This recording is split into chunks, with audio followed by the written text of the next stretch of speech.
जय श्री राम। भाई और दोस्तों, कल से आगे की राम कथा कहते हैं। पिछली कथा में हमने आपको बताया किस प्रकार राम जी के जन्म का 5वां कारण था, और 5वें कारण में राजा प्रताप भानु की कथा हमने आपको बताई। और प्रताप भानु का अगला जन्म रावण के रूप में हुआ, और क्योंकि वो बहुत धर्मात्मा राजा था, लेकिन कपटी मुनि के संग की वजह से उसे ब्राह्मणों ने श्राप दे दिया, इसलिए उसे राक्षस बनना पड़ा। इसलिए अब आज पहले रावण के जन्म की कथा बताते हैं। उपजे तदपि पुलस्त कुल पावन अमल अनूपो, तदपि महेश्वर श्राप वश भय सकल अधरूप, सियावर राम जय जय राम। ब्राह्मणों के शाप की वजह से रावण अधरूप है, और वो पुलस्त कुल में जन्मा और बहुत अधरूप है, इसलिए वो उसका क्योंकि राक्षस बना। कीन विविध तब तीनों भाई, परम गुरु नहीं बर निसजाई, गयो निकट तप देख विधाता, मांगे बर प्रसन्न में ताता। और तीनों भाई वहाँ पर ऋषि विसर्वा के यहाँ पैदा हुए पुलिस कुल में, और तीनों भाइयों ने तपस्या की है। ब्रह्मा जी प्रसन्न हुए हैं और वर देने के लिए आए हैं, तो रावण ने वरदान मांगा है। क्या वरदान मांगा है? बहुत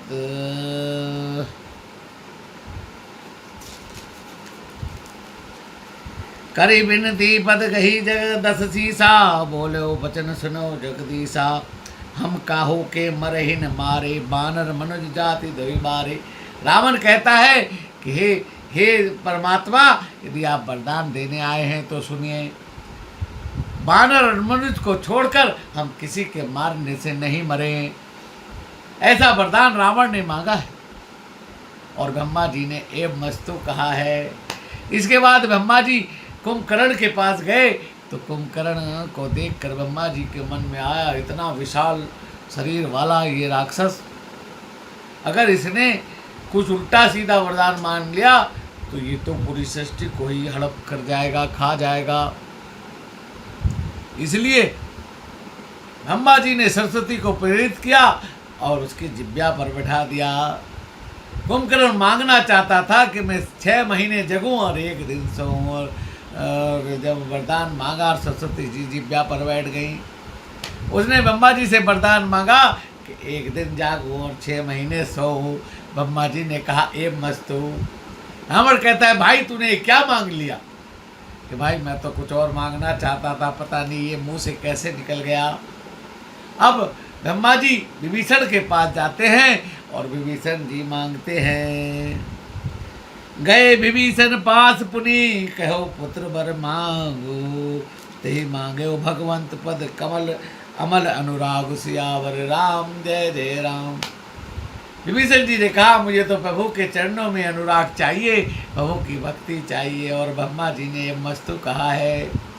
और ये कहकर ब्रह्मा जी जाने लगे हैं। तभी उन्होंने देखा एक लंकिनी नाम की निशाचरी भी वहाँ पर थी, और ब्रह्मा जी ने उसको लंका का चौकीदार नियुक्त कर दिया, और उसको एक बात बताई कि लंकिनी, याद रख, जिस दिन एक बानर के मारने से तू व्याकुल हो जाए, तेरे मुंह से खून निकल आए, उस दिन समझ लेना लंका का विनाश शुरू हो जाएगा। अब ये तीनों भाई आ गए, और तीनों भाई ने आकर इन्होंने लंका में अपनी राजधानी बनाई है। और मैं नामक का एक दानव है, उसने अपनी पुत्री मंदोदरी का विवाह आकर रावण से किया है। रावण ने अपने दोनों भाइयों का भी विवाह कराया है, और इस प्रकार से रावण अपने परिवार के साथ लंका में निवास करने लगा है। और फिर एक दिन कुबेर पर धावा बोलकर पुष्पक विमान को जीत कर ले आया है। इसके बाद तो उसने अपने सारे निशाचरों को इकट्ठा करके लंका में बसा दिया, और इसके बाद उसने देवताओं पर चढ़ाई की है। एक एक देवताओं को दौड़ा दौड़ा कर मारता है। और कहीं ऋषि मुनि अगर यज्ञ करते होते हैं, उसने अपने सारे राक्षसों को आदेश दिया कि यदि कोई भी यज्ञ करता वहाँ मिल जाए उसको मार कर खा जाओ, कोई यज्ञ नहीं होना चाहिए, ऐसा ऑर्डर कर दिया उसने। सारे देवता दुखी हो गए, इंद्र को स्वर्ग से निकाल दिया, स्वर्ग पर भी धावा बोल दिया। इंद्र भटक रहे हैं और सारे देवता परेशान मारे मारे फिर रहे हैं।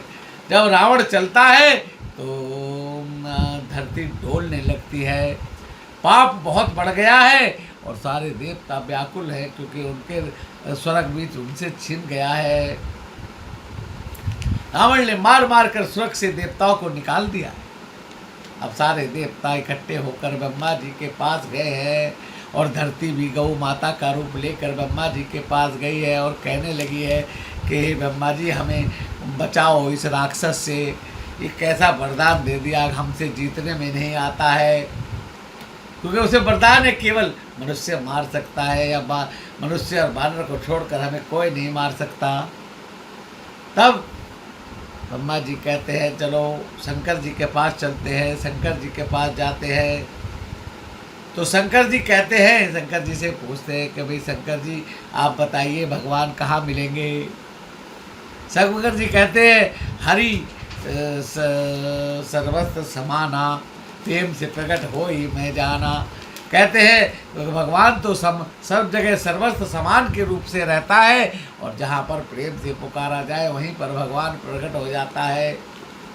सारे देवता प्रार्थना करने लगते हैं और क्या प्रार्थना करते हैं, श्रीमन नारायण नारायण नारायण, श्रीमन नारायण नारायण नारायण, जय जय सुर नायक जन सुखदायक, दंतपाल भगवंता, गौदिज हितकारी, जय असुरारी, सिंधु सुता प्रियकंता, पालन सुधर सुरधरनी, अद्भुत करनी, परम न जाने कोई, जो सहज कृपाला दीन दयाला, करो अनुग्रह सोई, जय जय अविनाशी सब घटवासी, व्यापक परमानंदा, अविगत गौतीता, दरत पुनीता, माया रहित मुकंदा, जय लगी बिच विरागी, अति अनुरागी,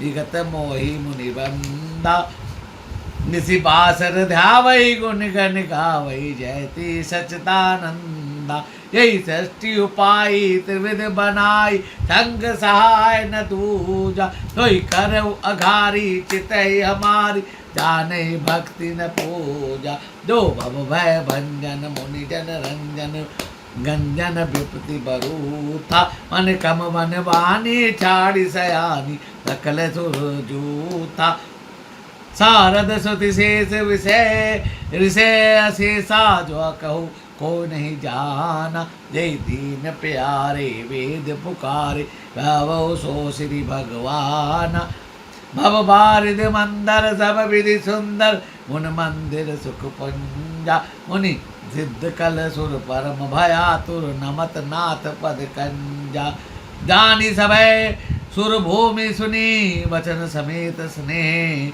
गगन गिरा गंभीर भई, हारनी शोक संधे, मंगल भवन अमंगल हारी। जब देवताओं ने ब्रह्मा जी और शंकर जी के साथ मिलकर प्रार्थना की, उसी समय आकाशवाणी हुई और आकाशवाणी ने कहा कि आप चिंता ना कीजिए, मैं अयोध्या में राजा दशरथ के यहाँ अंशों सहित अवतार लूँगा और मैं शीघ्र ही आप सबकी इस पृथ्वी का जो भार है उसको हरूंगा और दुष्टों का संहार करूंगा, आपको निश्चिंत करूंगा और सब अपने अपने जो है अंशों के साथ पृथ्वी पर अवतार लो। और सारे देवता अपने अपने अंशों से पृथ्वी पर अवतार लेने लगे हैं। सूर्यदेव बाली के अवतार रूप में अवतार लिया है और इंद्रदेव ने सुग्रीव के रूप में अवतार लिया है। शंकर भगवान ने पवन सुत के रूप में अवतार लिया है। और सारे देवता कोई ना कोई बनी है और ब्रह्मा जी ने जामवंत के रूप में अवतार लिया है। जामवंत जी कौन है? ब्रह्मा जी का अवतार है। इस प्रकार सारे देवता भगवान से पहले ही अवतार लेकर पृथ्वी पर आकर प्रतीक्षा करने लगे हैं। अब राम जी के जन्म आज की वीडियो को यही विराम करते हैं। कल की वीडियो अगली वीडियो में हम राम जन्म की कथा पर चर्चा करेंगे, सत्संग करेंगे। भाई और दोस्तों, हमारी कथा अच्छी लगे तो हमारे चैनल को लाइक सब्सक्राइब करें और हमारी राम कथा निरंतर सुनें। हमारे चैनल का नाम है राम के संग AK गुप्ता। यूट्यूब पर सर्च कर सकते हैं। हमारे चैनल को लाइक सब्सक्राइब करें। जय श्री राम।